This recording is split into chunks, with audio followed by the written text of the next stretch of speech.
To assess whether a data set can be approximated with the normal distribution, you should graph your data first and see if you have a mound-shaped data set that's symmetric. You can check the symmetry by looking to see if the mean and median are close. So you can also plot a normal probability plot and look for a linear trend. Here is the fourth way that you can consider whether the normal model is a good model for your data set.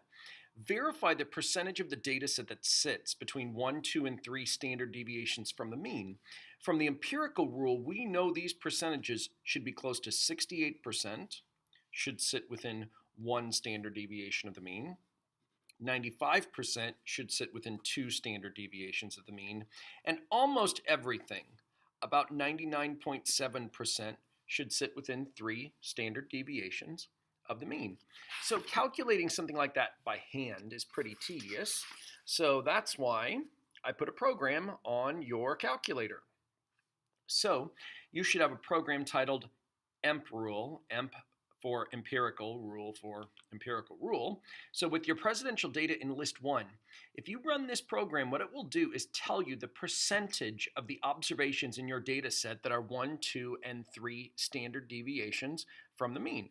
So here is the command sequence you need to use in order to run the program. So again, it's important that the data are in list 1.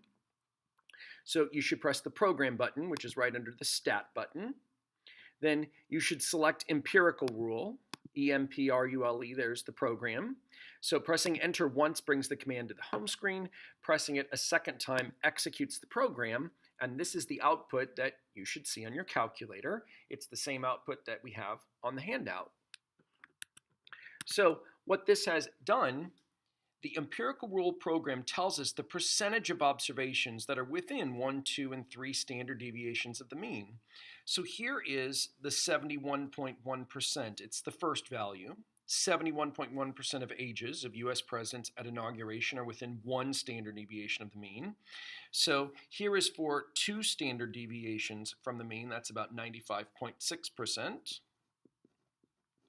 And the last value, that 1 represents 100%, are within 3 standard deviations of the mean. So let's look at what this program is actually doing. So this is what the empirical rule program looks like. So every one of these colons, they represent a different command that the program is executing. So the first command is clear home, clears the home screen. The second command then just runs one variable statistics on whatever list, whatever data is stored into list 1. And then we have a logical statement here. So in other words, we have an AND statement where we are saying if each value in list 1, for each value, it looks to see, is that value greater than or equal to X bar, the mean minus a standard deviation, and is that value also less than or equal to the mean plus a standard deviation?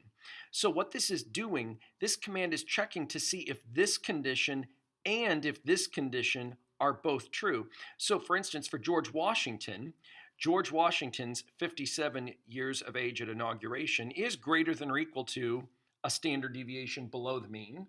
That value would be 48.4, 1 standard deviation below the mean. And his age is also less than or equal to 1 standard deviation above the mean. That would be 61.6 years. So both of these statements are true for George Washington. So that means the AND statement is true. And a true statement is stored into list 2 as the number 1. So these statements are not both true for Donald Trump.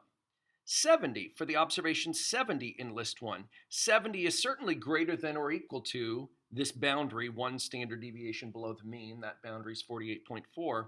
But notice 70 is not less than or equal to 1 standard deviation above the mean. This boundary is 61.6. Donald Trump is at 70. So this is true. This one is not. For this entire AND statement to be true, both parts have to be true. For Donald Trump, this one's true, this one's not. So this is considered a false AND statement. And so for Donald Trump, for the 70, a 0 is stored into list 2. So this command here stores a 1 into list 2 for every observation that's within 1 standard deviation of the mean. It puts a 0 into list 2 for every observation that is not within 1 standard deviation of the mean. Disp stands for display. So then the next thing the calculator does is it adds up list 2. Well, list 2 is comprised of ones and zeros. Every one is a president whose age at inauguration is within 1 standard deviation of the mean. The zeros are presidents that don't meet that condition. So when you add up all of those ones and zeros, you get a count of all of the presidents whose ages at inauguration are really within 1 standard deviation of the mean. Dividing by n, which is 45, that value is found by the one variable statistics command. So this is displayed then as the 71.1%. And then the calculator does something very similar. Here, now we're checking to see if each of the values in list 1, if they meet the criterion so that they are within 2 standard deviations of the mean. So if this data set is approximately normally distributed, we would expect the second value that's displayed when we're checking to see the percentage of the data that's within 2 standard deviations of the mean. We would expect this to be close to 95-ish%. The calculator program then goes on to check the same thing, but instead of 2's here, there are 3's here to see what percentage of the data is within 3 standard deviations above and below the mean. And that's the final thing that the calculator program does, is it displays that percentage. In this case, that percentage is the 1, or the 100%. So understand then, these data are symmetric for the presidential data. The mean and median are both close. The normal probability plot looks reasonably linear. And these percentages up here, the 71%, the 95.6%, the 100%, they're pretty close to what the empirical rule would suggest, 68, 95, and 99.7%. So we can conclude that the distribution of the ages of the US presidents at inauguration is approximately normal.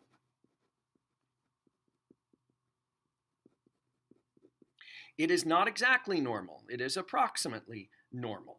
So it doesn't meet all of the conditions perfectly. It's not perfectly symmetric. The mean and median are not perfectly the same. These percentages don't match the empirical rule perfectly. So it is not exactly normally distributed, but the normal model is close. So we can act as if these data are approximately normal.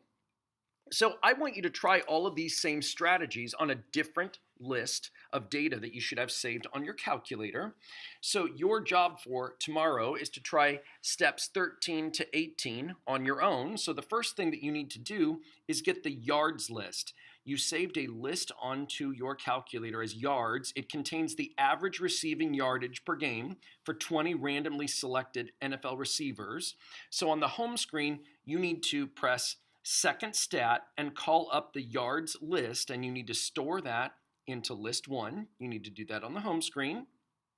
Then the second thing you're going to do is change plot 1 to a histogram. You should set your window. Here's the window for the x values and y values so that you can make a good histogram and describe its shape. You should run one variable statistics to find the mean and the median. So then you should